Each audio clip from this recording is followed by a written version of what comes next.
প্রতিবার রথে যেমন হয়, একদিকে মহেশ, আর মহেশের পাশাপাশি আবার একবার মায়াপুরের ছবি দেখবো, কারণ মায়াপুরে সস্ত্রীক দিলীপ ঘোষ। তিনি মায়াপুরে গিয়েছেন, সেখানে পুজো দিয়েছেন, যজ্ঞের সময় ছিলেন, মায়াপুরের গোমাতা পুজোয় গোমাতাকে খাইয়েছেন, পা ধুইয়ে দিলেন, চন্দ্রোদয় মন্দিরে আরতি করলেন সস্ত্রীক দিলীপ ঘোষ।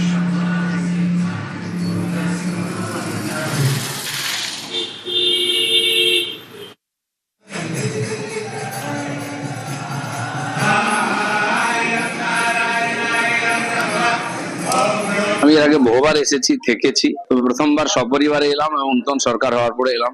আজকে যজ্ঞ পূর্ণাহতি হলো, গৌমাতার পূজন হলো, ভগবানের দর্শন হলো, খুব ভালো লাগলো। আর আজকে আমরা ভগবান জগন্নাথ দেবের রথযাত্রায় তার রথকে টানবো। জগদ্দলের আঁতপুর পরিবহন মন্ত্রী রথের রশিতে টান দিলেন। এই আঁতপুরের রথ 300 বছরের পুরনো। পাটপাড়ার বিধায়ক পবন সিং ছিলেন, জগদ্দলের বিধায়ক রাজেশ কুমার ছিলেন। আঁতপুরের রথে এবার সরকারি অনুদান।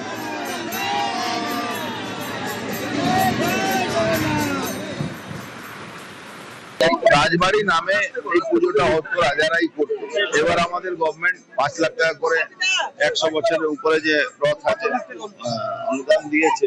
তো আমাদের সনাতনী ধর্মকে তো বাঁচাতে হবে। সনাতন ধর্মকে বাঁচাবার জন্য সমস্ত রকম সরকার সুযোগ সুবিধা আমরা করছি। 60 বছর একটা শাসন চলেছে দেশে, যে শাসনটা সনাতনকে মিটিয়ে দেওয়ার চেষ্টা করেছিল, যাকে কংগ্রেস বলা যায়। সনাতন 2014 সাল থেকে নিজের কথা বলতে পারছে, নাহলে কথাই বলতে পারতো না। জয় জগন্নাথ।